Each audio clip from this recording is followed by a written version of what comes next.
Hi friends, welcome back to பசியும் ருசியும்.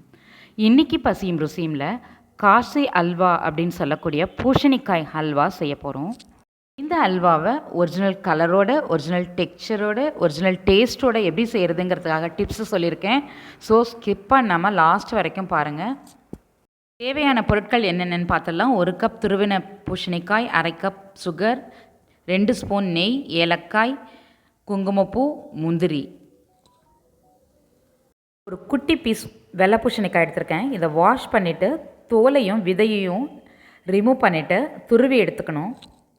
பூசணிக்காவை நல்லா நைஸாக துருவி எடுத்துக்கணும். பூசணிக்காய் தண்ணி காய் அப்படின்றதுனால நிறையா தண்ணி நிற்கும் துருவும் பொழுது.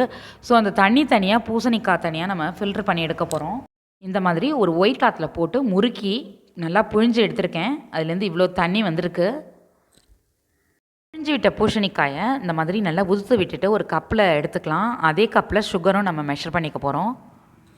துருவின பூசணிக்காவை எந்த கப்பில் மெஷர் பண்ணி வச்சுருக்கோமோ அதே கப்பில் வடித்து வச்சுருக்க தண்ணியையும் புழிஞ்சு வச்சுருக்க தண்ணியும் 1 கப் எடுத்துக்கணும். பேலன்ஸ் கொஞ்சம் இருக்கும் தண்ணி, அது நமக்கு தேவையில்லை. ஸ்டவ் ஆன் பண்ணி பேன் வச்சுக்கலாம். அதில் நம்ம ஃபில்ட்ரு பண்ணி வச்சுருக்க பூசணிக்காய் தண்ணியில் 1 கப் எடுத்து வச்சுருக்கோம் இல்லையா, அதை சேர்த்து நல்லா கொதிக்க விடணும். கொதித்த பிறகு துருவி வச்சுருக்க பரங்கிக்காயை சேர்த்துக்கணும். பரங்கிக்காய் இந்த தண்ணியில் நல்லா குக் ஆகணும். தண்ணிலாம் ஃபுல்லாக அப்சர்வ் ஆகிடும். ஒரு 5 மினிட்ஸ் ஆகிருக்கு. இப்போது காய் நல்லா வெந்துடுச்சு, தண்ணியெலாம் ட்ரை ஆகிடுச்சு. இந்த டைமில் நம்ம வச்சுருக்க சுகரை இது கூட ஆட் பண்ணிக்கணும். ஆட் பண்ணி கைவிடாமல் கிளறணும். இந்த சுகரில் இந்த காய் குக் ஆகணும். இப்போ சுகர் நல்லா மெல்ட் ஆனதும் 1 பிஞ்ச் சால்ட், 1/2 ஸ்பூன் ஏலக்காய் பவுடர், 1 பிஞ்ச் குங்குமப்பூ சேர்த்து நல்லா கைவிடாமல் கிளறிக்கிட்டே இருக்கணும். கெட்டி ஆகிற வரைக்கும் கிளறணும்.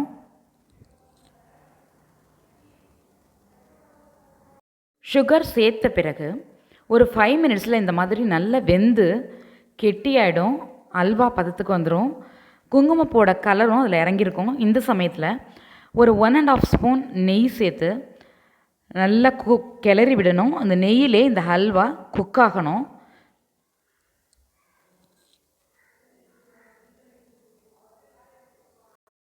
நெய் சேர்த்த பிறகு ஒரு 5 மினிட்ஸில் இந்த மாதிரி ஒரு கிளாஸி எஃபெக்டில் ஒரு தளத்தலன்ற ஒரு அல்வா பதத்துக்கு வந்திருக்கும்.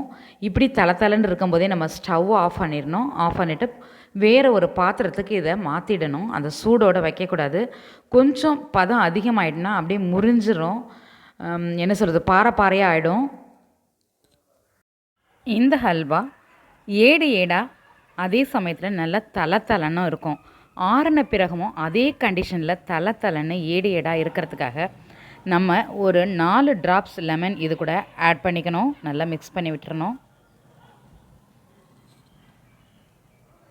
ஆஸ் யூஷுவல் எல்லா ஸ்வீட்டுக்கும் முந்திரி ஃப்ரை பண்ணி சேர்க்குற மாதிரி நெய்யில் முந்திரி வறுத்து சேர்த்துக்கலாம்.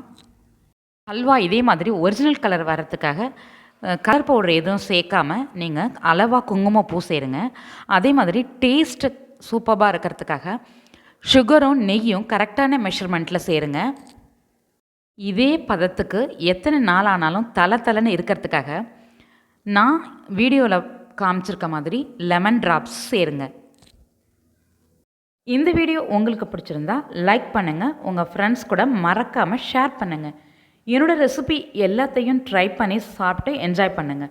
இது பசியும் ருசியும். பார்த்து சமைங்க, பாராட்டல்லுங்க.